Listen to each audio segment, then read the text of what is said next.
What's up, Hog Roast? Israel. How's it going? Just waiting for a few more people to join here. Do a little airbrushing quick.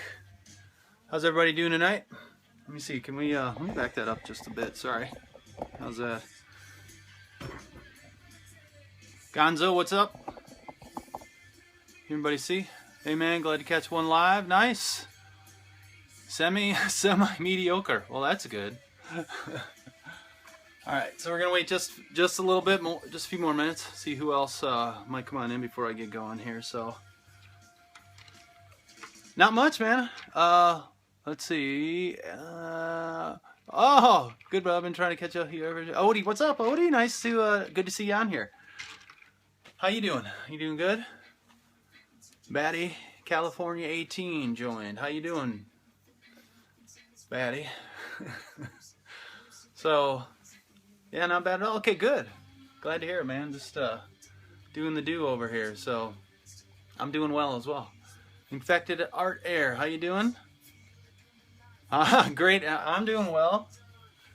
Just you know, gonna do my thing here in a few minutes. Go over some stuff and you know, see what happens. So, hey, Frank. Oh, Frank in California. Is that you, Frank Triano? Triano? Is that you, Frank? Semi-mediocre joint. Yes, hey, how you doing, man? Good to see you on here. All right. Hold on, let me... A little sip there. So we're gonna do. We're gonna talk a little bit about airbrushing tonight. Just whatever comes up, whatever happens. I'm just gonna go over a few things while I do it. Maybe move this in just a little bit closer right here. So you guys, I try to find a good angle here. It's, I don't know, man. Like it's sort of like you're looking over my shoulder. So like when I'm working, you can see here. So I think that's a pretty good angle there. So. I'm gonna try and make it to the next rendezvous. Hopefully I can get to meet you there. Oh, that'd be awesome, man. That'd be great. Yeah, I mean they're super fun. They're it's not just obviously it's you know doing airbrush and hanging out and you know having a great time, but it's you know it's not just all the things you're gonna learn, but it's you know picking the brains of everybody that's there, instructors and other students, and you know in the facility at Coast. Yeah, it's awesome, man. I love going there. So and anybody that's been there. You know, I think wants to go back again, so it's pretty awesome. Anyway, all right, let's try that right there. Sorry, this is still a work in progress here, guys. So I'm trying to find something that you know that works in terms of the angle and the camera and all that stuff. So anyway, so my objective in doing this is. Just to go over whatever you guys want to go over and then maybe do part of a project or part of a sample. Last time, which was my first time, I worked on my Chuck Taylor shoes just for a little bit, answered a lot of questions. You know, of course, we can BS about whatever you guys want to. You know, I'm game. So it's, you know, within reason, of course. So I would say that my three big topics of choice would be, of course, art, airbrush in particular. Sports, not all sports. I love sports, but you know specifically basketball, football. Love those two. Trying to learn a little bit more about hockey. We've got a great team here, the Minnesota Wild, and so I'm trying to get a little bit more knowledgeable with hockey. How did your Packers do? Come on, man, that hurts. You know, really? That's how you want to start it right away? Right away. Okay, so this is what I got to say about that. We're still awesome. 6-3. I know the last 3 in a row have been pretty ugly. I can't believe Mason Crosby just missed that. I know it looked like it got partially blocked, but man, he should have. I know I needed to keep it low and all that. So how you doing, man? But yeah, that losing to the Lions at Lambeau, and they're just awful. I mean, there's no other way to put it. The Lions are awful. But the good news is. My Cowboys 8-8. That's true. That's true. Tony Romo should be coming back shortly, I think, right? If I'm not mistaken. Hog Roast, what's up, man? It's tough to see. Is it Matt Castle? I think quarterback, and he was here actually in Minnesota quarterbacking. I thought he did a pretty good job, but man, I just don't like his starter ability. He's just not inspiring, man. He's just not doing the job. So, anyway, we can talk more Packers later. What was that next game against Miami? That's gonna be. Oh, that should be all right. That should be a good test for them. But what I was gonna say, how I was gonna end it was the Packers have a chance to redeem themselves. They play the Vikings, who are now in first. That hurts. That hurts right here. It's like, ugh. And my wife, she's from here. She's a Vikings fan. So, and I am too. Love the Vikings. But they're just not my favorite team. So we have a chance to redeem ourselves and get us at least tied for the top of the NFC North. So that's a good thing. And then so it's airbrushing, sports, and booze. And I like cocktails. This is my version of a Mai Tai right here, which is tasty. Not mine, actually. Let me give credit where credit is due. A friend of mine, Zach Wallenfang. He's a caricaturist, by the way. Does awesome work. You should follow him if you haven't. Or if you haven't heard of him, give him a follow. That's Wallenfang with a W. So he's kind of my hookup, my go-to for recipes. He tries a lot of stuff. He's into it. So anyway, this is a Mai Tai. It's... what's in here? It's 2 ounces of gold rum, 3 ounces of dark rum, generally Myers. It's an ounce of Curacao. And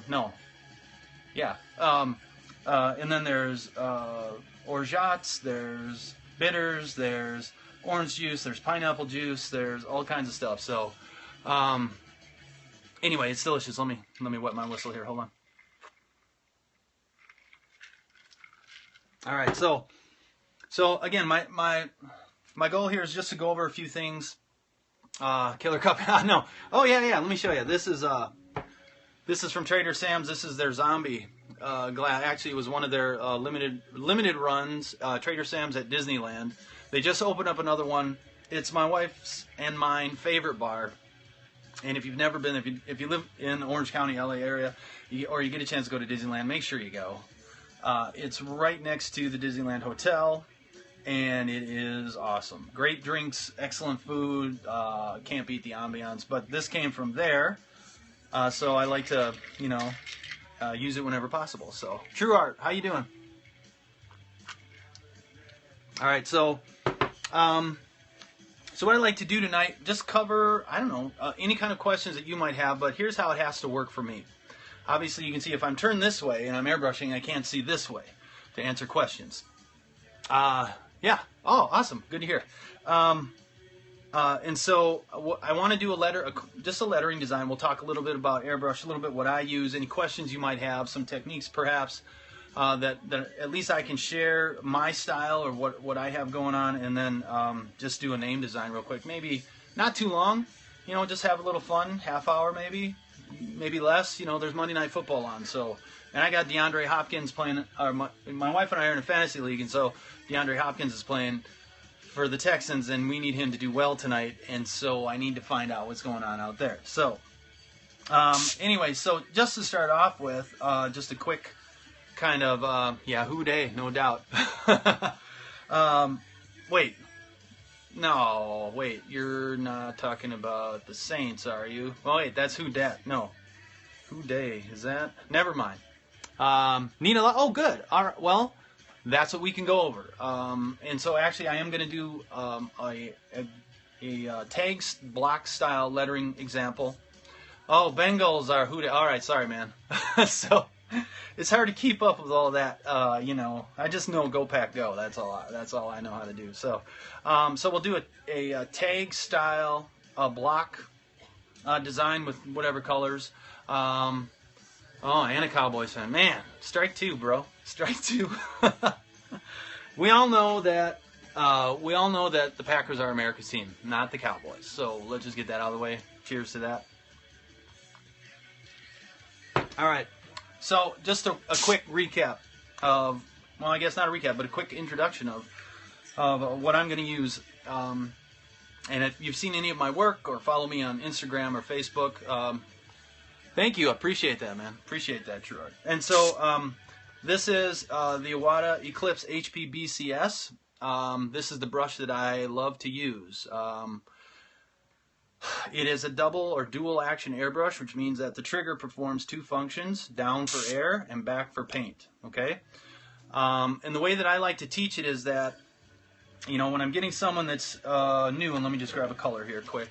There's a relationship that you have to keep in mind when you're brushing, and the relationship is distance to the surface and the amount of paint that you're going to use. And as that relationship fluctuates, your line quality is going to fluctuate, and your pattern of your line is going to fluctuate too. So, in other words, and I'll just do something real quick here, and just to give you, again, this is, you guys, a lot of you guys probably already know this. Some people don't, so we're just going to, like, real quick look at kind of the. This is a 5mm tip. The other brush that I use, and let me grab it real quick. Hold on. Love your first shirt of the day. Nice color combos. Oh, appreciate that. Appreciate that. When I'm doing, so let me just make a quick distinction here. So when I'm doing t-shirts, this is my brush of choice. Again, this is Eclipse HPBCS. When I'm doing like canvas or automotive or any kind of hard surface, this is the brush I love to use. It's Eclipse CS, the custom Eclipse CS. This has a 0.35 tip or fluid nozzle. The reason that I like a little bit larger tip, it comes with the Eclipse, the HPBCS. The paint that I'm using is Createx. Let me just hold that up real quick. Boom. Anybody out there use Createx? Anybody? Give me a heart. Give me like, you know, that, see that little area right there, like there's supposed to be hearts that pop up if you touch your screen. Does everybody know that? Oh, there we go. Boom. This is my second one of these, so broadcast, so it took me a little bit to get used to it. So I also use Wicked. This is what I use when I'm doing t-shirts. So it's a Createx brand. Wicked is actually made by the same company. Again, a lot of you already know that. And Wicked is an amazingly versatile paint, in my opinion. You can use it on t-shirts. You can use it on hard surface. Depending on how much you reduce it, you can use it through whatever kind of brush you want to. Createx also has the Auto Air line. They also have the Illustration line. They have the Tim Gore's line. Is it Bloodline? I should know this. They're all excellent. But I prefer to use Createx, Wicked, and Auto. That's right. That's all I use. I prefer to use the Createx for the t-shirts and then the Wicked for everything else that I do with the reducer there. Bloodline, yeah, exactly. So that's what I like to use. But anyway, back to kind of what I was talking about. One of the first things that I teach in terms of control of the brush, outside of, and you know, when I'm training someone in, we talk about everything. Proper grip. I'll give you that, and then I'm all right. So, me and Badger. Okay. There's a lot of history there that I am not a big fan of. Okay, so and how do I say this? So I started off. I'll give you history. I'll just give you a little history of what I do of my brush use. So I first started with the Pache H, believe it or not, the wrong brush for every reason. Didn't know what I was doing. Hey Todd, how you doing, man? Then I moved to the Pache VL. All right, red handle workhorse brush. Great to be for beginners. All right, for what I wanted to do. But I found that there was not enough play between like a small fine line and full on nuclear blast. You know what I'm saying? So I wanted something with a little more. In other words, a trigger travel. Marianne B86, how you doing? So I wanted something with a little more trigger travel, which would allow for a little bit more gradual buildup. All right, so then I switched to the Thayer and Chandler, the Vega 2000, and it had prior to that it had just recently come out. Cal Peterson, I got a chance to meet him, and Vince Kennedy. Vince was the owner of Createx. His son now runs it, Craig. I got a chance to work with Vince. I got a chance to work with Cal. They put out an awesome brush. And then there was, and I'm not exactly sure what kind of litigation happened. Okay, I don't know what happened other than Thayer and Chandler went out of business. Badger took over that line of brush. Okay, I had a whole fleet of the Vega 2000 brushes from Thayer and Chandler. Loved them. Use them all the time. I started to notice that the quality of the brush wasn't there anymore. There was whatever the manufacturer, whatever they were doing to it, whatever changes they were making, however they were making it, it was noticeable enough for me to not want to use it anymore. All right, so then I switched to looking around, and I saw a bunch of people like, hey man, you got to try the Iwata. It's an awesome brush. And of course there's a price difference. So that was my first consideration, like, hey, there's a price difference. I need to take that into consideration. Well worth it though, man. Like the Iwata, the HVBCS, that's all I've been using for the last decade probably or more. I love it. So I'm not going to say anything bad about Badger. Other than the brush that I was using didn't meet the standards that I wanted. So there you go. Anyway, so again, all right. So we'll go back and forth. I'm trying to keep up. This is tricky here. This whole coming up and down. So as a matter of fact, I'm a little parched. Hold on, everybody. Sitting in the car. Just got home. Gotcha. We'll get inside, get comfortable. This won't be too long, but we're going to cover a few things. So, when I'm training people, we talk about body posture, we talk about grip, we talk about everything. But one of the main things that I first mention as it relates to painting is the relationship between distance and paint. So what does that mean? So, Cartoon Fox, how you doing, man? So what that means is like, the amount of paint that I use versus the distance I am from the surface is going to dictate my quality of line. It's going to dictate the type of blend that I am able to achieve, how clean I'm going to make it. And since we know that, for example, all right, so if this is the end of my brush right here, all right, this is my airbrush. Everybody got that? All right, that's the end of my airbrush. Can you guys see that? All right, the paint comes out this way, right? Comes out in the shape of a cone, right? Now let me rotate this just a little bit so we can maybe move in. All right, so the paint comes out in a cone, all right, which means that as my brush is painting or going towards the surface, the pattern is going to be the same every time, which is going to be a circle. And the distance, the amount of distance I am from the surface, so let's say the surface is here, right? It's going to be a much larger circle, right, than if the distance is here. It's going to be a much smaller circle, right? So that relationship is always playing a part in the quality of the work that we can do, all right? But with that is also the amount of paint that you're going to use, all right? And what that means is like, the closer I get, if I want to get a quality line, what do I need to do? Anybody with my paint? If the closer I get to the surface, if I want to get a quality line, in terms of a nice clean line, what do I need to do with the amount of paint that I'm using? Pressure-wise, I use about 45 to 60. All right, so, and I'll just tell you, there you go, man. Thank you. Less paint. That's right. So if I'm getting closer to the surface, right, and I want a nice clean line, and I'm close to the surface, I have to use less paint. All right, and the closer I get, the less paint that I can use, or should use if I want to get a nice line, until you can see, maybe you can't even see that, I get almost like a pencil, definitely a pencil thin type of line, okay? Now, the way that we can keep track of that, or how we know we're sort of effing up if we use too much paint, is you're going to get buildup. So if I want to do a dot, and I'll just do a dot right here, and I'm like, well, I want to be close, and I don't want to use too much paint.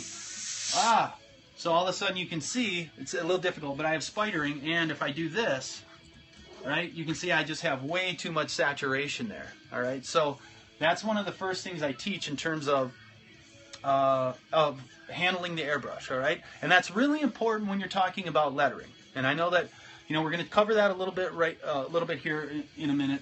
But someone said, hey, I have trouble with lettering. Understanding that relationship and the fluid nature of it is going to give you that quality lettering. What do I mean by that? So the fluid nature means that, let me just rotate this a little bit here again.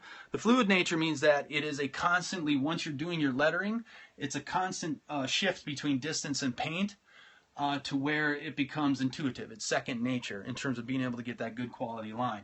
So it's kind of like, and the best exercise that I like to use is a dagger stroke exercise, right? Everybody heard of dagger strokes, right? Give me one of those heart things right here if you heard of dagger stroke. Hey, True Art, once again.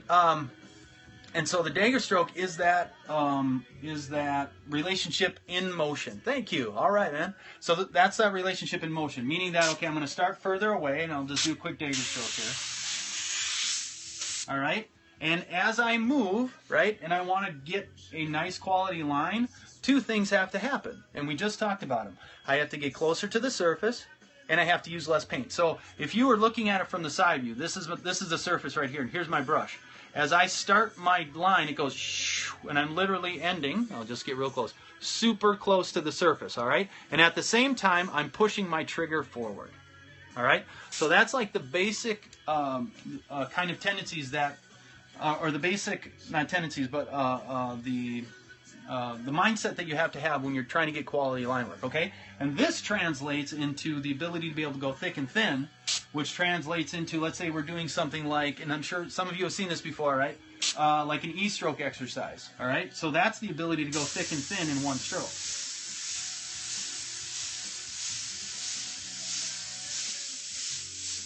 All right? So you've got an E-stroke exercise right there. And all that is that ability to be able to manipulate the thick and thin while moving back and forth to create a good line. Does that make sense? Pretty easy, right? So, and really, all it is a lot of practice, you know? It's just, again, once you understand, all right, here's my mechanics, here's how I'm gripping it, here's my stance, here's my rotation on my waist and my hips, now I need to practice this relationship of thick to thin. So, Infected Air, thanks, man. Hog Roast, back again, how you doing? Lettering wise, so what, and this right here actually translates or moves right into Altered Air. My green realtor joined. All right, hold on. That seems like enough people who joined just recently. That's one more for a sip. All right, and so this translates into lettering very simply, in especially script lettering.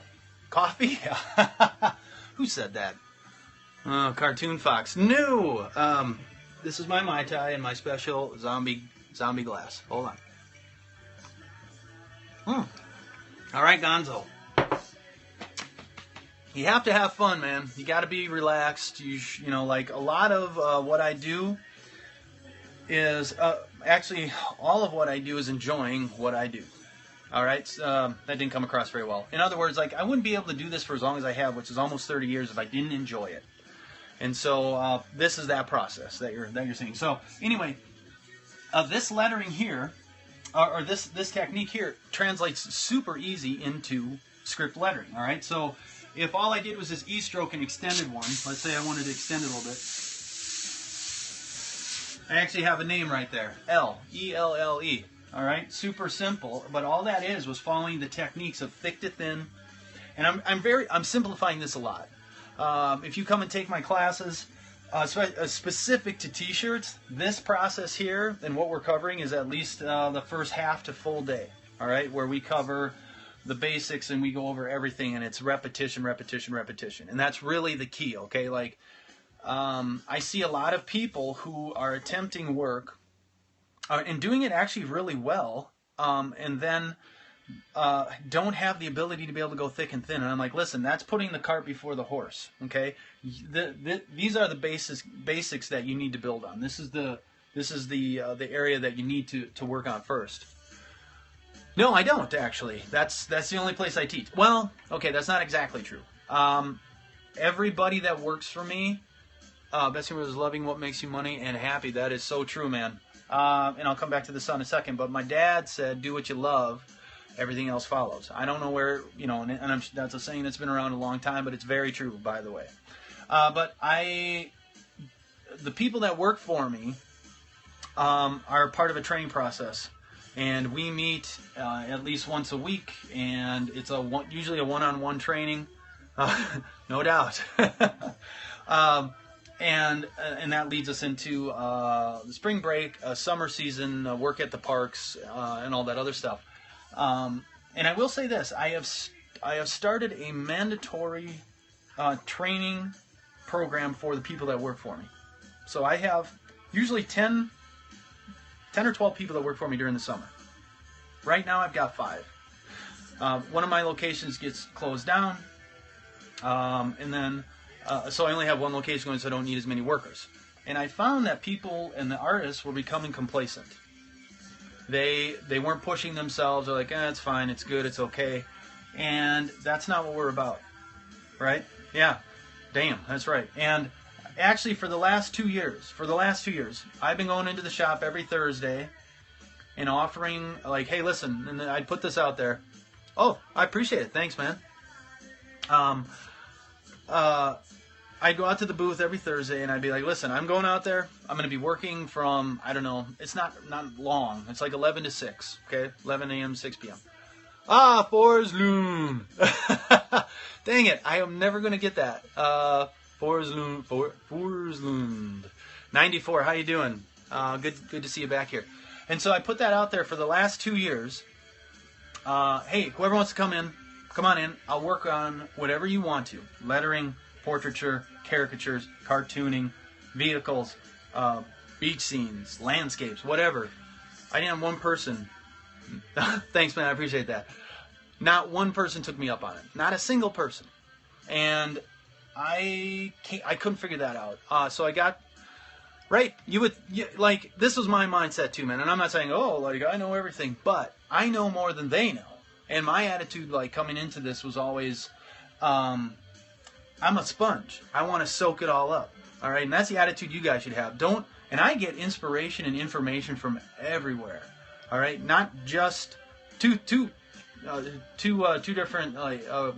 mindsets to this. Not just in the airbrush world. Obviously, I get tons of.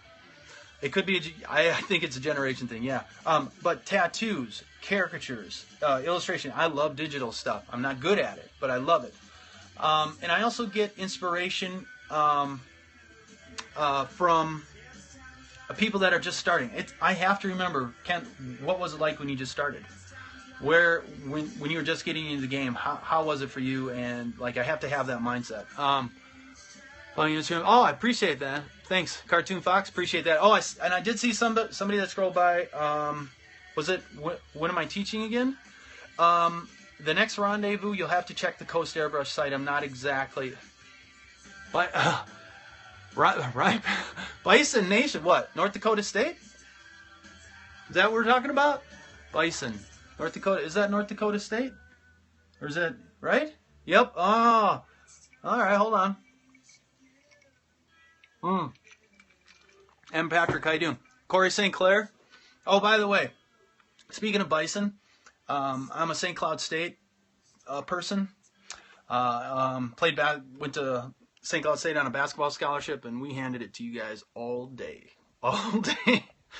Wasn't even close. No, it was pretty close, but I like NDSU. So, Black T-shirt is in YouTube is yours. Oh, I appreciate it, man. Yeah, Corey St. Clair. Who doesn't love Corey St. Clair, right?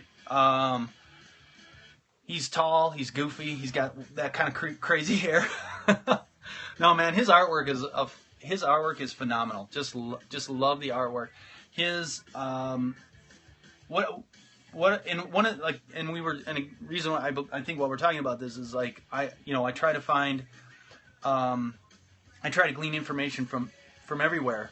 And one of the things I really dig about Corey is his understanding of color, his understanding of detail. It's just every time I look, I'm like, God, why can't look at that. So which one was it? Which mural was it? Was it his? Was it the like the root beer looking one with the angels on the side? Was it that one, or was it like for a car manufacturer? Because he does a lot of stuff. So anyway, so this, all right, lettering, lowriders. Okay, gotcha, man. All right, so this, and we're moving back and forth. Walk with me. So we're doing this translates directly into lettering until your understanding of thick and thin, and eventually it translates into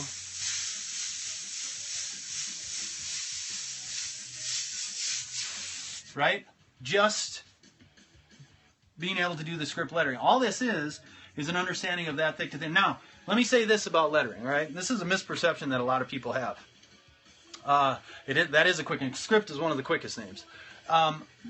the misperception that a lot of people have about lettering in general, or especially like cursive, we'll call it cursive, script cursive, is that you think you're writing, all right? You think you're writing letters, but you're not. You're drawing, all right? And this is the biggest distinction you can make when you're learning how to do that. Thank you, man. I appreciate that, Cartoon Fox.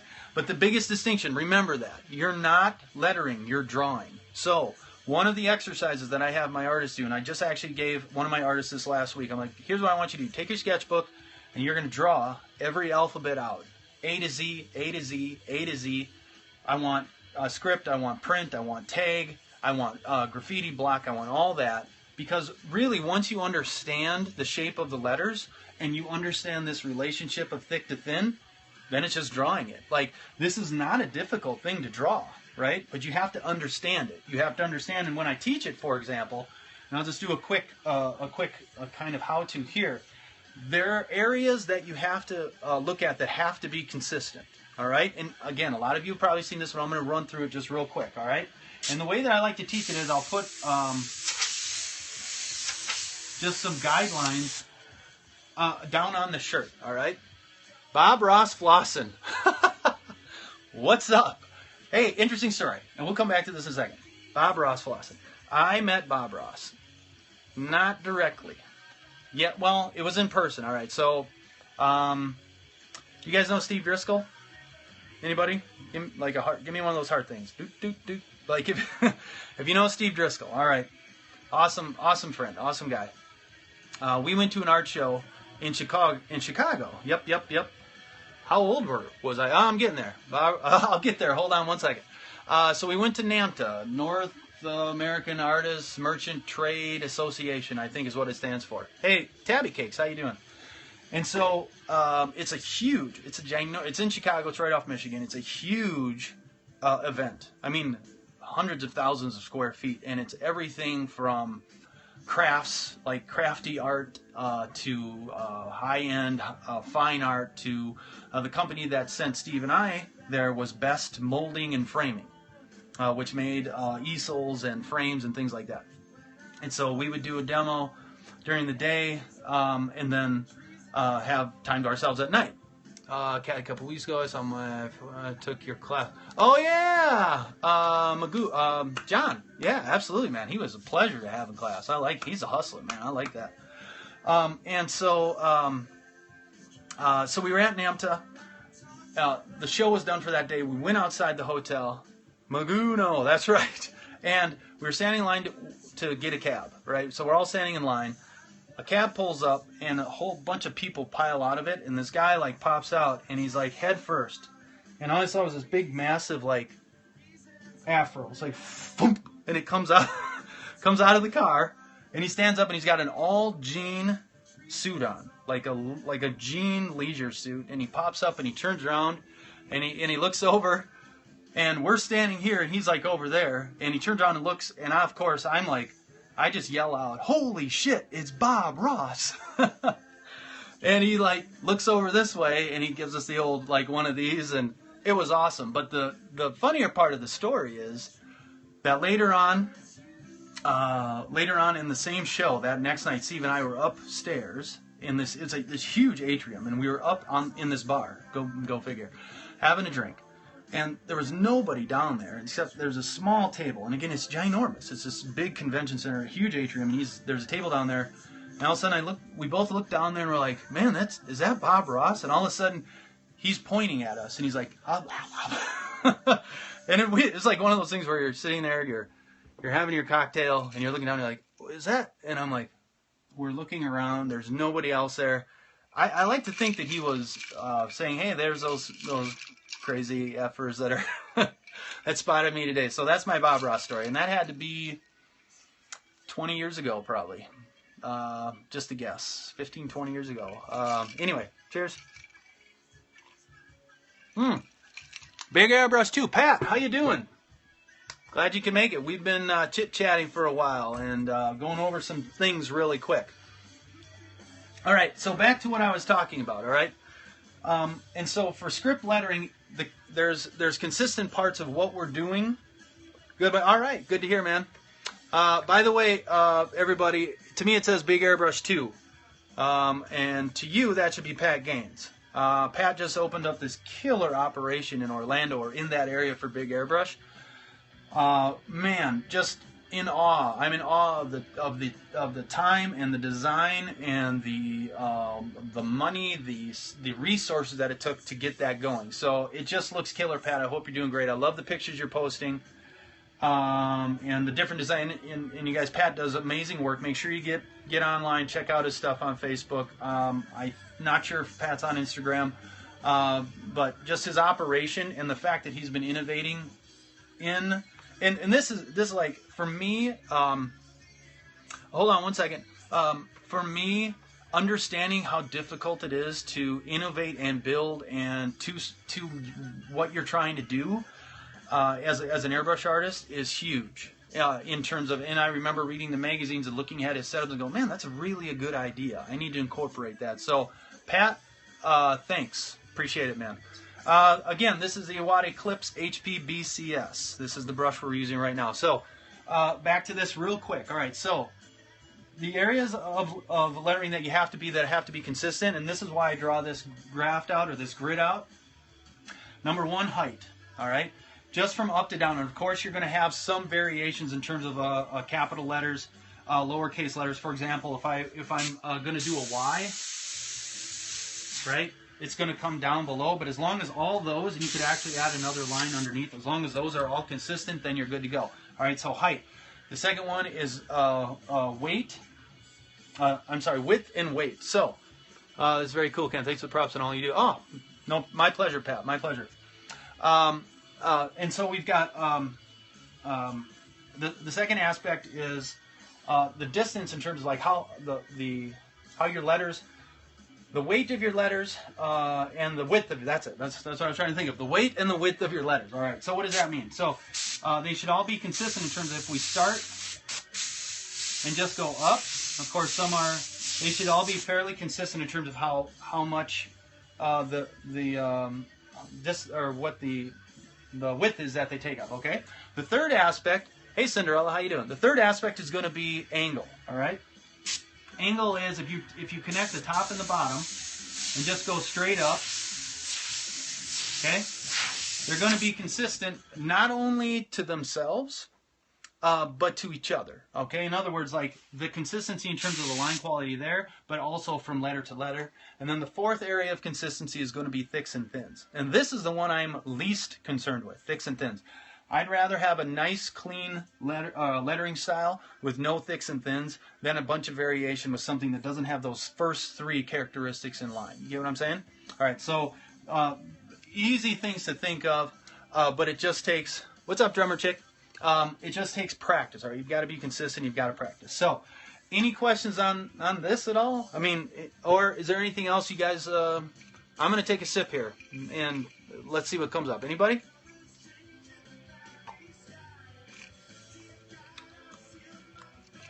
Anything? I'll take one more sip. Otherwise, I'm going to turn the shirt over and we're just going to do. I'm just going to do a lettering, something on the lettering style. Color combos. Oh, we're going to get to that. All right. Let me turn the shirt over real quick. All right. Not yet. Not yet. It's I'm about right here right now, so we're good. Oh, how long before I was good at lettering? Man, I think that's an ongoing proposition. All right, so how about a better way to put it is how long before I was comfortable with my lettering? You get what I mean? I'll tell you, I was that guy that used to practice on my own. I put up rolls of paper towels. I grab old sheets to get a better feel for like what a t-shirt would be. Hey, Petra. You know, how that would react and how to paint. Man, I'd give it at least a good 2 years, probably. 2 years of working. Yeah, you should. Yeah, I practice all the time, man. Like, and I don't ever think that you're too old or too, I mean, in terms of like how long you've been doing this to not practice. And a lot of times my practice is just doing like projects, right? So that's kind of what it is. All right, so let's do that. All right, And so, how many teachers have you done? No. Oh my God. Pat, you want to take that one? So let's say, I don't know, 30 years. Need to learn, no doubt. Thousands, tens of thousands, honestly. There was, during the summer season, there were times when I was doing anywhere from 75 to 100 or around there items and shirts a day. Millions, that's a good way to, well, maybe not millions. I know I've been doing it a long time. That would probably kill me. So I just saw somebody say you want to learn a new block, and that's kind of what I'm going to cover right here. Let me just rinse this out real quick. I got a sink right over here.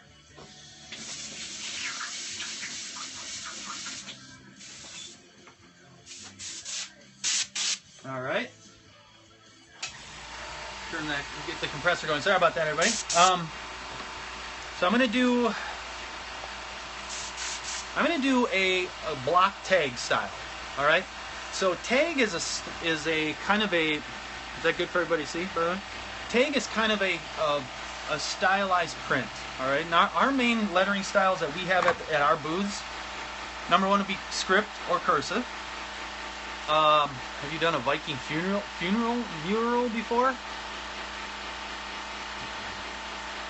Man, that's a very specific question.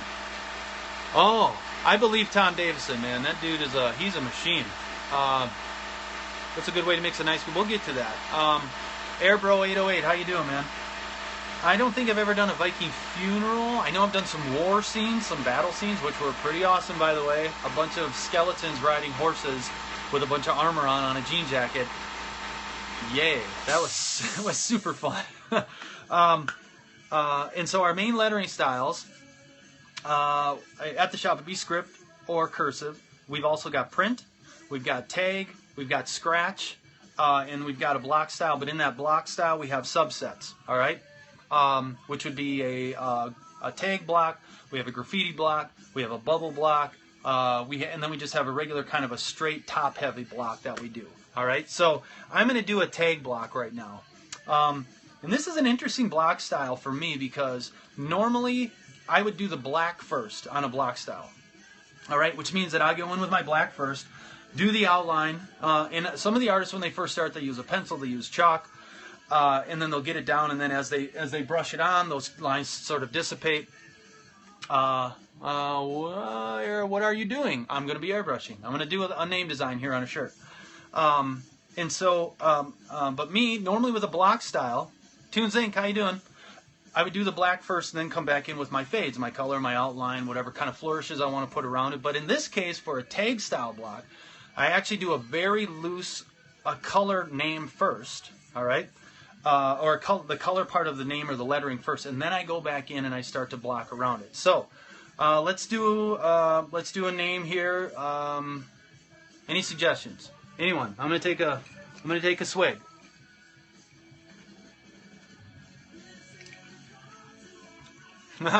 Odie. Pete. Bob Ross. Marissa. Oh, okay. How about a girl name? We'll do Marissa. I like that one. Pete. Do I know you, Pete?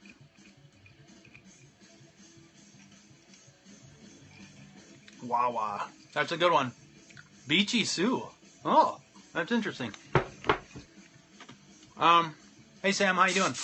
All right, I'm gonna use Marissa. All right, I think it's kind of a middle, not too long, not too short. Got some interesting things. So here's the deal. Now, I'm gonna turn this way, and Petra invited me. Oh, awesome! That's awesome. Oh no, I meant before this. That's all cool. Darth. I assume you meant Darth Vader, but Darty Vader is pretty cool. Angelique. Okay. Oh, there it is. Darth. Sorry, man. All right. So here's the deal. So I'm going to turn this way, start painting. So obviously I can't be looking this way to see questions. I'm going to do a little bit of work and then I'll come back and then I'll if people have any questions, then we'll go for it. Man, Sam, I've been asking that to myself for like 30 years now, man. What is this all about? Hey Todd, how you doing? Good. Just in time. We're just about to start name. So I'm going to do that. So just so you know, if you're asking me questions, I won't see it here for a little bit, all right? So anyway, here's what I'm going to do. And so the first applicator, the first step is to do something very light. Appreciate that. All right. And so because I know that we're going to be doing outline. Now, like I said, I could be going back in. I could be going in initially and just doing an outline with pencil or chalk or something. But for me, that doesn't work as well. So I'm just going to be doing this. All right. All right. So we're going to do Marissa, M-A-R-I-S-A. All right. So I won't be seeing you for just a few minutes here. All right.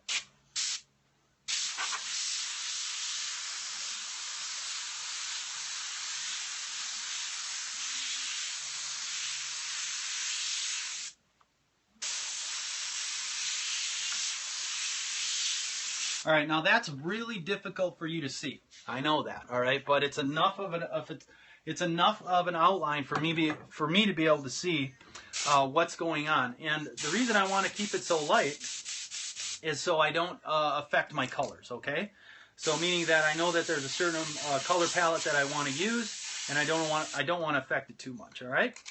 All right. So at this point, and again, this is the only variation in terms of me doing a block style for my other styles. In that doing that black outline first. Now this would be the color first, and then I'll go back in and use my black. Okay. All right.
Okay, now you can see we have the initial outline of that name done.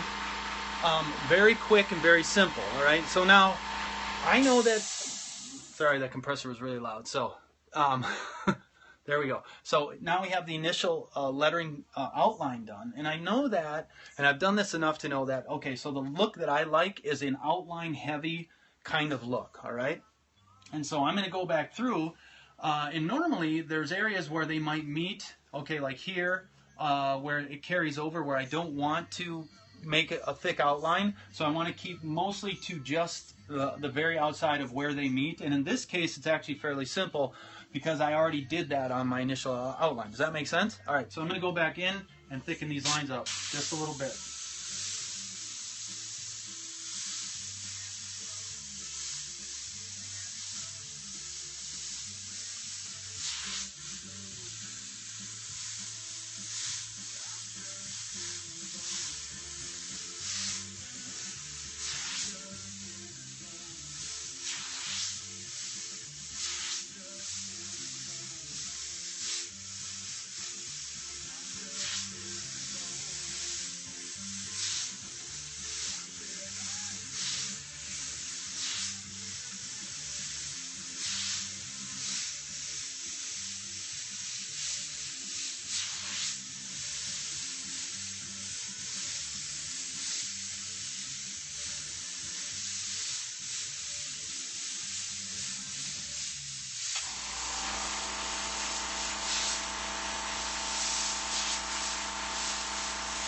All right, so what does that do?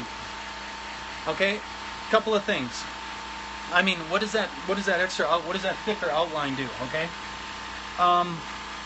it creates a design instead of individual letters. That's the easiest way that I can put it. Meaning that now I have something that's a little more cohesive in terms of like as a one kind of piece as opposed to individual letters. So it helps me to envision that as a whole. And, you know, as a design whole instead of separately, okay? Does that make sense to you guys? All right. So now I'm going to do, and because I already knew what my palette was, that's why I started with the fluorescent yellow. This, by the way, this is Caribbean blue. And, okay, so just so you guys know, I label all my bottles. All right?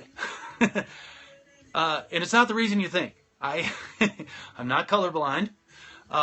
We actually do a lot of on-site, well, not a lot, but enough on-site events where we're in such poor lighting. Honestly, if you've ever worked at a bar mitzvah or a bat mitzvah next to the DJ booth and it's almost black, and the only thing to light your colors is a strobe light, you want this. You want to make sure, because honestly, your pink, man, that could be orange, that could be fluorescent violet, that could be almost anything. So just in case you're wondering. All right, so now I've got my Caribbean blue.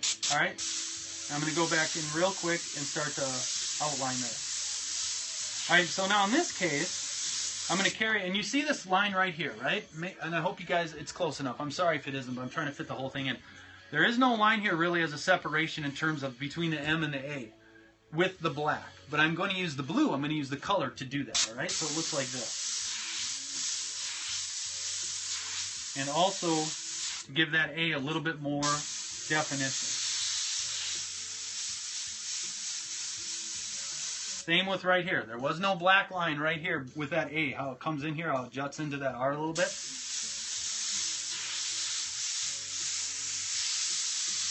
Same with there. So you get the idea, all right? So that's why I wanted to just outline the outside with my black. Because otherwise, and I'll tell you, this is a mistake that I see a lot of beginners make. Nothing will kill the vibrancy of a name design or design in general than too much black. Shading with black, and I'm not saying that there aren't times when you can do that there aren't times when it's necessary and it looks really kick-ass, all right? What's up, D. Beal? How you doing? And I'm not saying that. What I am saying is that if you're looking for, and it's a cumulative effect, all right? And let me explain. So in other words, if I do a bunch of designs that have, I use too much black, overly black, too many black lines, too much black shading, I'm using black like to make my letters like darker. I use black around the outside. What is that cumulative effect? It's muddy. Your design loses the pop, loses the vibrancy, all right? For example, when I look at Pat's display, Pat, if I can use your shop again, and I see, and I've seen pictures of other displays that he's had, and I look at that wall of art, and I'm like, man, it just pops. Every design, boom, boom, boom, boom. It's fluorescent colors without the muddiness. It's vibrant red, white, and blue, or it's a shading, a swath of blue. You're welcome, man. No problem. It's vibrant, and I see more people kill designs, meaning for color-wise, okay, by using too much black than almost anything else. All right, so keep that in mind when you're doing that. And again, a lot of you may or may not do this as a career or as a job or have a display, but trust me, if you're going to go do your kids' tournament, which by the way, I'm really trying to get more into that. The tournament side of doing tournaments, meaning like a volleyball tournament, dancing tournament, hockey tournaments, the on-site stuff. Bama Mike, how you doing, man? You need that really vibrant display to sort of set you apart, okay? Anyway, all right, so I'm going to keep going here.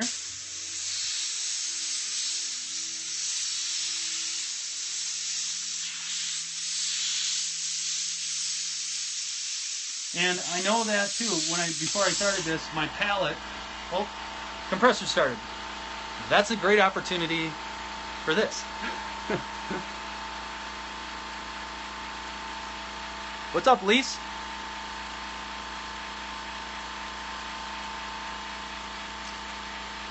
I agree with that, Pat, 100%. I'm trying to get locally, and you guys saw that there, the big time money in sporting events like that. I'm gonna try, man. I have an amazing drawing, but if the letter don't look good, it messes up the whole thing. Truism. Let me just go back to Pat's point here real quick. There's a huge market out there, you guys. If you're looking for something on the weekends, let's say you have a full-time job, full-time gig, whatever it is that you're doing, whatever else it is that you're doing, but this is your passion, you're trying to break into it. Absolutely, especially now things are getting colder, hoodies and hoodies, things are going to get colder, but there's a huge market out there, and the thing that I've learned, and maybe Pat can elaborate on this while I'm going to be working here, is to the best way in. At least I'm trying to find out. Is to get to know the boosters and the booster club that sponsors it, and they're the ones that you would directly go to, at least in this area. And I don't know, Pat, if that's what you found as well, having that connection in terms of knowing, yes, thank you, getting to know that specific schools or multiple schools boosters for that sport, and it's going to spread. Hey, Maria. It's going to spread, all right? In other words, people will see your work and they're going to want you to come to do their event, and that's what happens to me. I don't advertise at all in terms of bar mitzvah and bat mitzvahs, and again, I don't do a ton of them, but I do enough, and I'm like, I don't ever advertise, and I still get work out of it. And so they're going to want, once they see you at one of those events, they're going to want you at their event, and so on and so on. And I would say this, and again, Pat, maybe you can weigh in. You've done this a little bit more. You don't want to oversaturate your immediate market. Pick a couple of the largest events and do those. I guess what I'm trying to find is the balance of. And again, I'm sort of trying to look into this and trying to find out, and I need to work on it harder. This is one of my goals for this winter. Trying to find the balance of how many events should I do so I don't oversaturate it, but I'm busy all the time. So let's say there's 100 events and you do all 100. You're going to be sitting on your butt a lot because that initial group of people are going to come in and that's all they're going to get for that time. And they might go to the next school, but they're going to be there. A lot of the same schools are at the same events. So I guess my advice is just that's the only thing that maybe you should temper it with, be a little bit aware of. So Pat, if you want to weigh in, that'd be great. I'm going to paint a little bit more. And I know what my mainly clubs are, swim clubs, racing clubs, and right about one leads to the next. Exactly. Ariel, how you doing? And so I already knew what my palette was here. I want to go a little bit heavier on the top, a little bit lighter on the bottom. So that's how I'm going to start with this. Again, this is Caribbean blue. All right.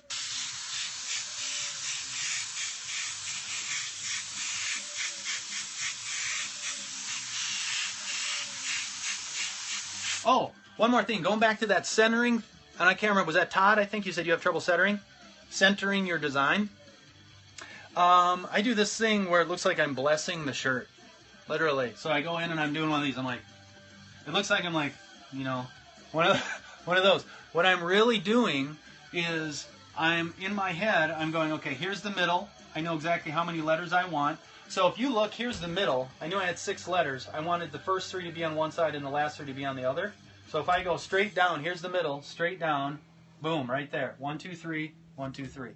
Okay? But what I'm doing in my head, so a lot of times you'll see me, like, if you watch me at the shop, I'll get a design, I'll go, all right? So what I'm doing is visually going, okay, up and down, M-A-R, 6 letters. That's how I center it. If you're still having problems after that, get yourself a piece of chalk. A lot of my artists use white chalk, or they, until they get to the point where they're comfortable doing it, and that way they can still see the lines, but then as they airbrush, it blows off of the shirt. So it works for them. All right. Hope that helps. Good way to do that. I learned something tonight. Thanks. Oh, man. You're yeah, absolutely. No problem, Pat. All right. So here we go.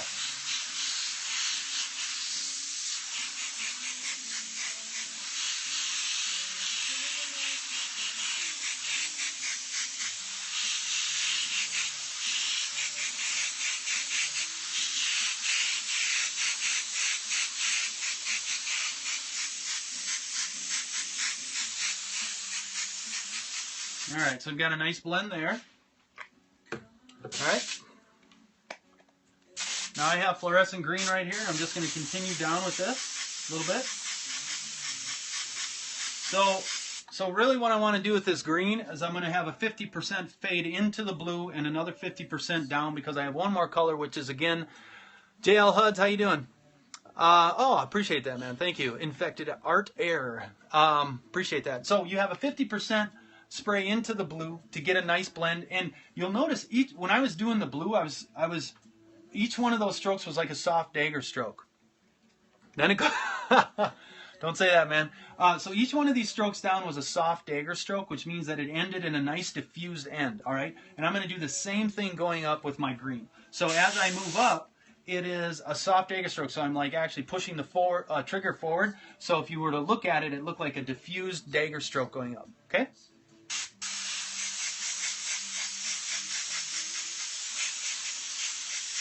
All right, so I'm blending that into the blue and down just a little bit.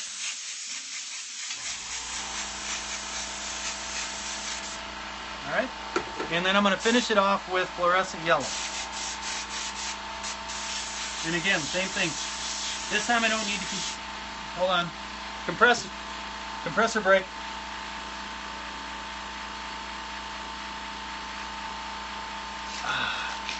Drink time.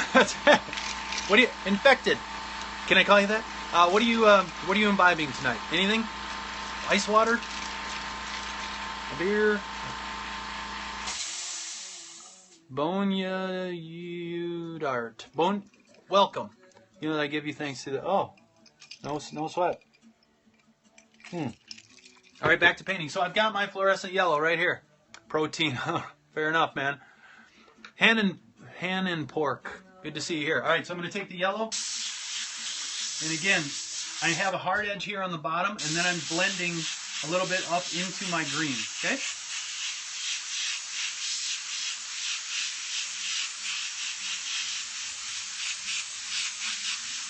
All right. There we go, man. So you've got a super clean blend. Now, one more for me. One more blend. And by the way,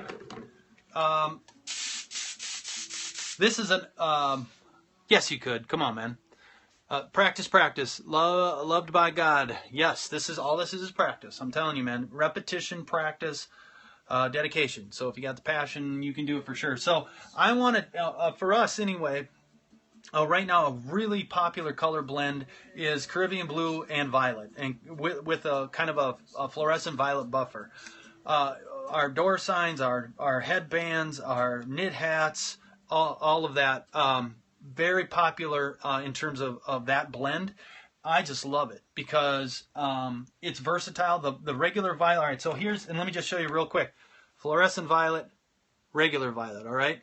Very versatile. This is a lot darker, but it's super versatile if I want to do flourishes around my name, if I want to do, which we might do here, I haven't decided yet. And the fluorescent violet is great as a buffer between the two, all right? So it works great. Drawing letters instead of writing them, it is, and that's why I say that, man. You got to draw. You're not writing, you're drawing. All right. All right. So here we go. I just want to do again. I'm going to do a quick. I want to get a little bit more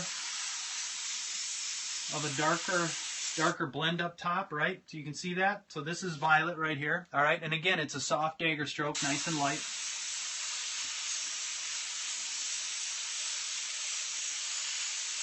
And I'm actually leaving. And I don't know, I'm not sure if you guys can see this, but I'm actually leaving a little bit of an edge right here. Can you guys see that? Okay. Is there a little bit of an edge right there with the Caribbean blue, because the black is going to edge that dark enough, and I want just a little bit of a lighter edge. So I'm not going all the way to the top. Two things. To me, it creates that light edge, looks really cool, and it's quicker. Like if I can do both of those things, man, on point right there. All right,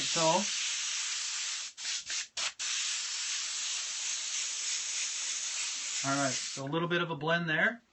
All right, now I'm going to take that fluorescent violet, and you'll see a lot with my lettering and my lettering styles. I'll either take a medium color of that palette of what I'm using or a little bit darker to edge it. Now, why would I do that? Because it cleans it up. It makes it super fast, and I don't have to be as tight in this process as I need to. Once I get that edging on there, it's going to look super clean. It's going to look super, super tight. So it's like, hey, Ray, how you doing, man? By the way, everybody, Ray is a member of Noah University, which is an online program that I'm also in. Ray does, by the way, Ray, you do way better than I do on keeping up on everything. All right, so way to go, man. But Ray's artwork, everybody, you should find, maybe Ray, you can tell him where to find your stuff. Ray is killer. Like, he does digital work of these cool, super cool cartoon shapes and super cool, not cartoon shapes, super cool cartoons. And he's doing these mashups right now of like, what was the one I saw last time? Was it a snake and a lawyer? I just thought that was hilarious. And like the wolf guy you did. And anyway, if you guys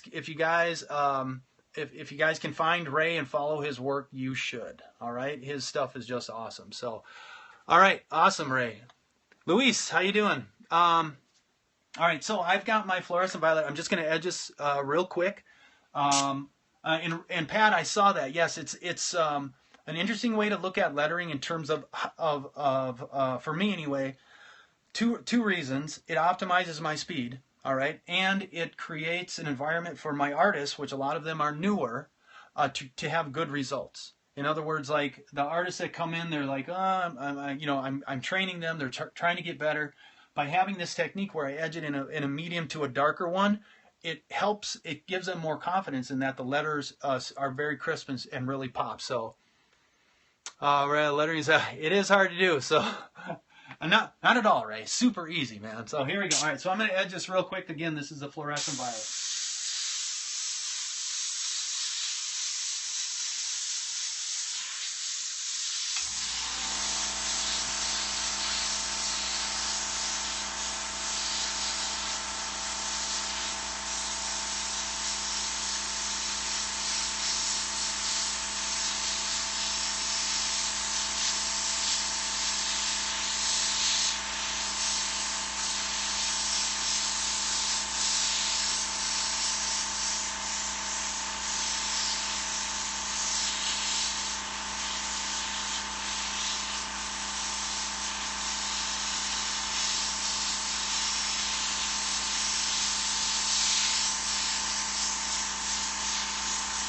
All right. So what did that do? All right. Hold on. Oh, compressor.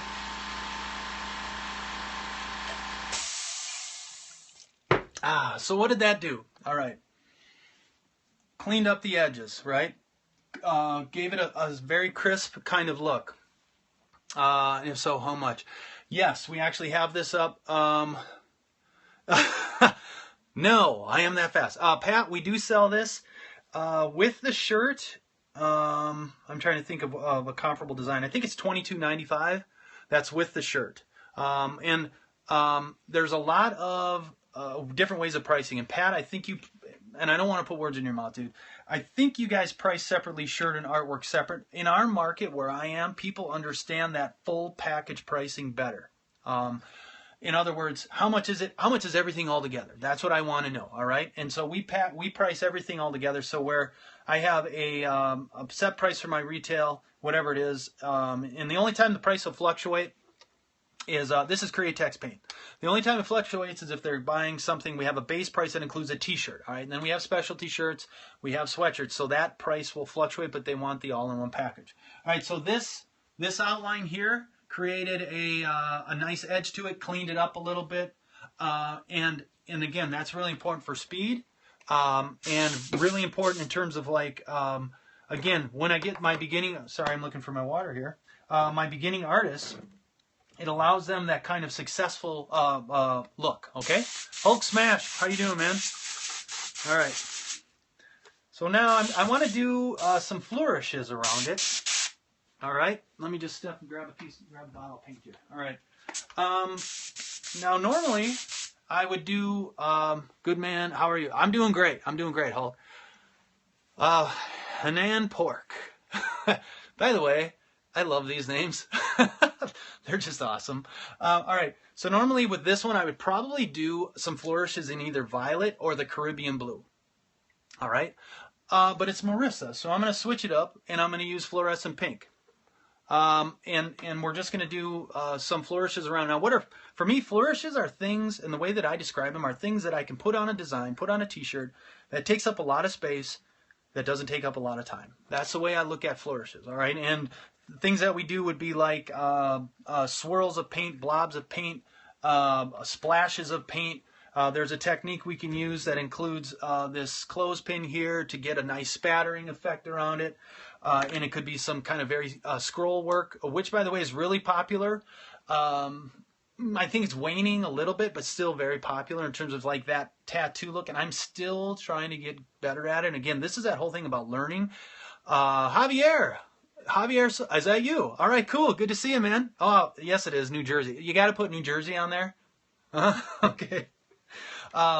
And so I'm still trying to get that thing. Love you, but gotta hit the hey later. I'll be keeping up. Hey, no problem, man. Great. Thanks for stopping by. We'll see you soon. All right, cool. And I'll try to. I know people got stuff to do. There's football on and stuff, so I'll try to wrap this up. But anyway, so since we have Marissa, it's a female name. Espinosa Ferret, nice to see you. Sup, Ken Javier.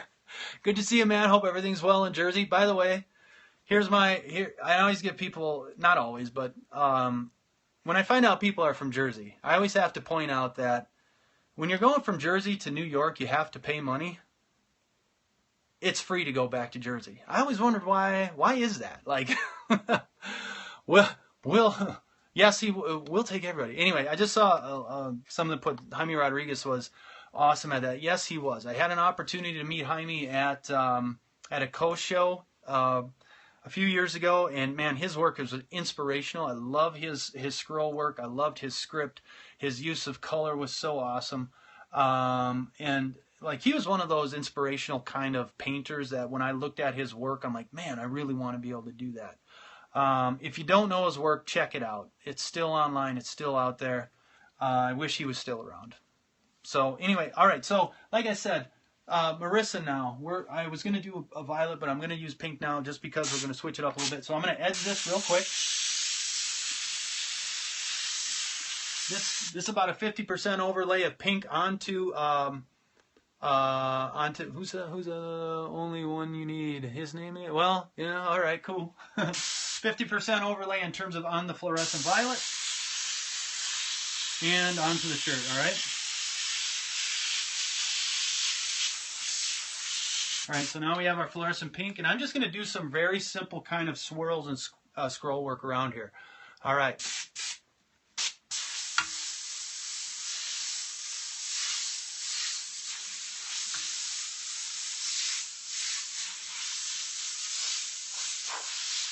So this is where that thick and thin really comes into play, that ability to be able to go thick and thin, that ability to be able to control your distance in your paint, okay?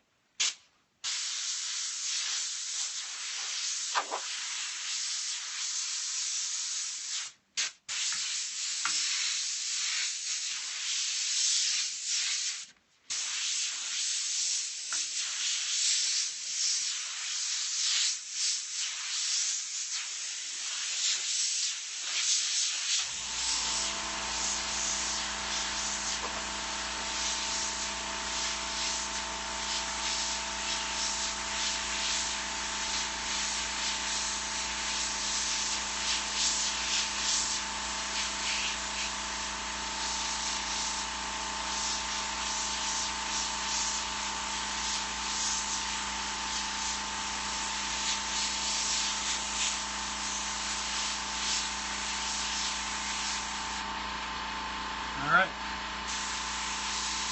There we go. Compressor.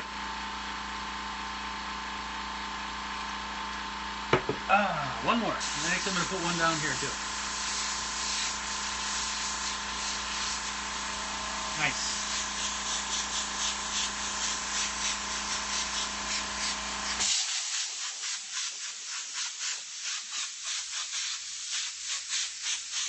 All right. So check that out. Look at how quickly we're able to cover a lot of area, right?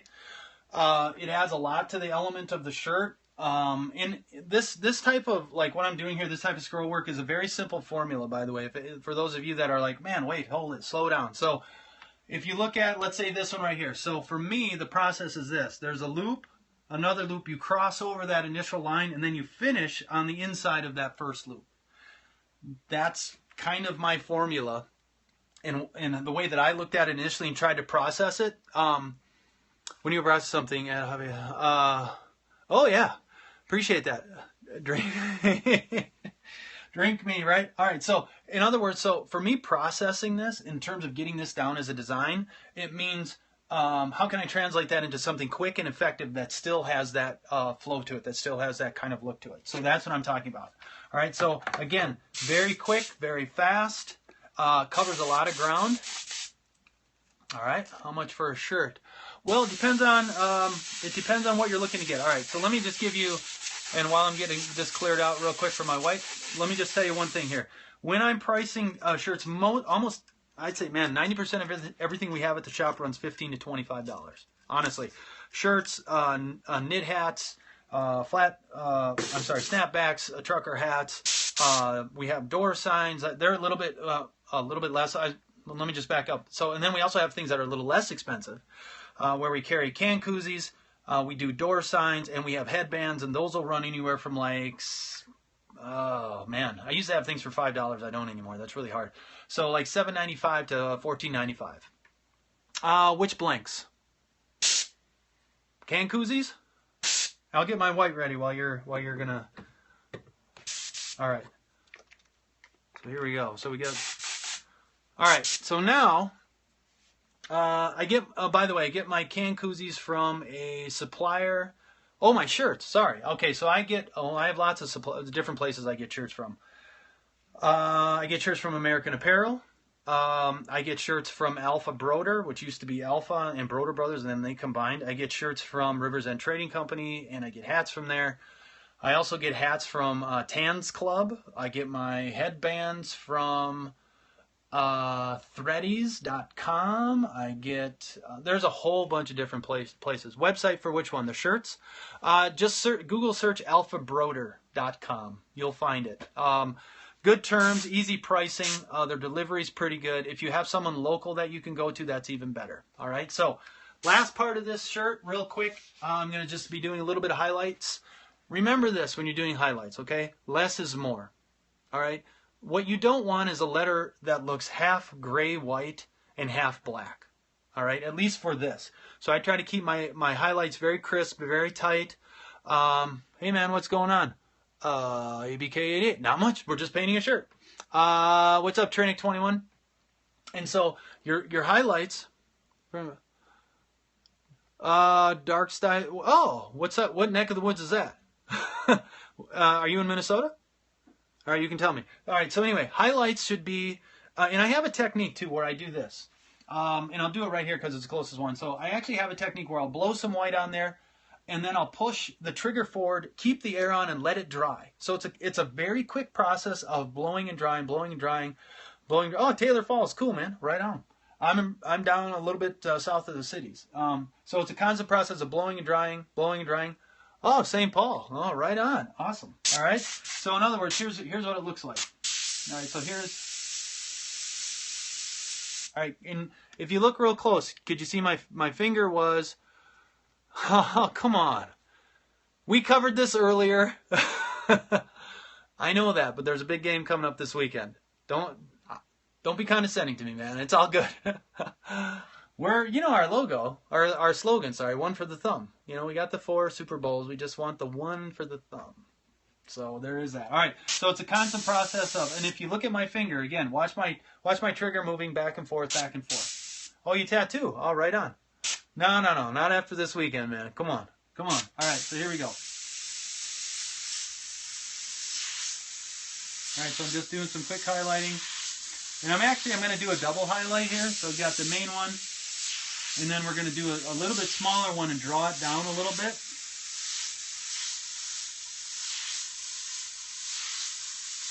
All right, and then I'm also going to hit the edges of some of the letters, or the black part of the letters. All right.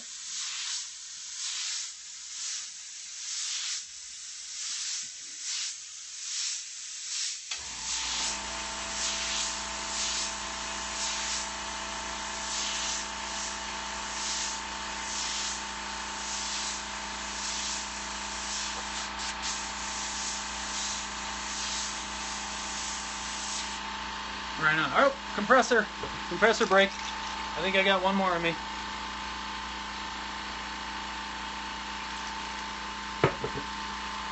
Ah, that is delicious. All right, let me just finish this up.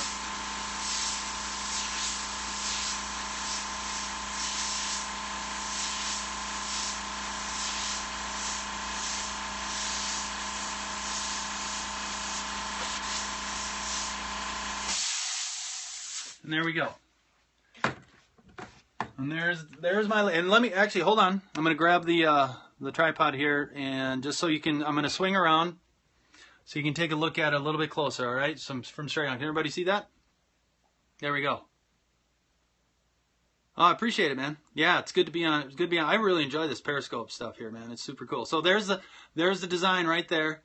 If I was doing this, let me just put this back right over here real quick. There we go. All right, so if I was doing this at the shop, probably take me 5 minutes, maybe a little bit longer, depending. I would charge, again, this would be probably a $22.95 design. Super fast, super easy, really colorful. This would be on display as well. I think that about wraps it up for me. Any other questions, anybody? I'll give it one more sip here. If anything pops up real quick. Oh, dude, I've got that other stuff on the other side though. Tell your wife, well, email me, all right? Pat, good question. Actually, this is just my iPhone, and I've got it rigged to a tripod. I kind of had to, I think you can review this again, yeah, if you just go back, it'll replay it.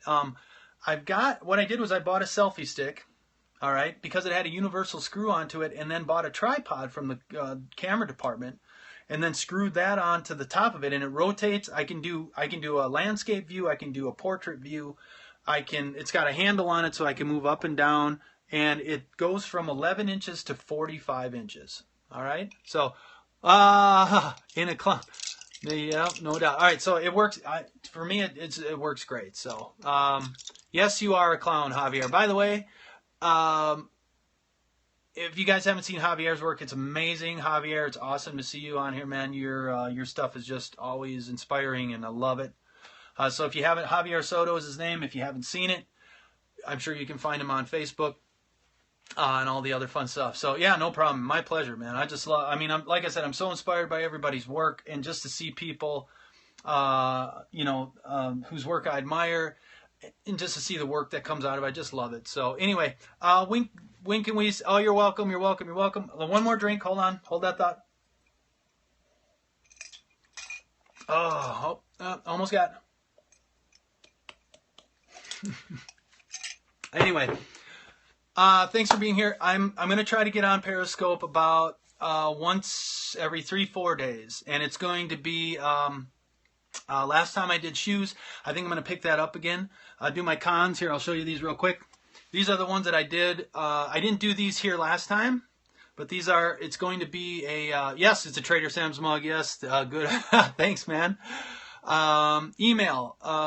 It's on my website. Just go to a2bd.com. No, I don't know what Catch Me is. I'll have to look that up. Anyway, so here's the one that I did to finish. Here's the one that I started on my last Periscope. All right, so this is the one I'm going to be working on next. We've got this. We got a little Death Star we got to do there, so I think we're going to be good to go. Anyway, thanks again, everybody. Pat, great to see you on here, man. Appreciate everything. Javier, Odie. I'm sorry if I missed everybody. And look for me. I'll make announcements on Facebook and Instagram when I'm going to be on next. All right, cool. Right on, brother. All right, we'll see you later, everybody. Thanks for showing up. Talk to you soon.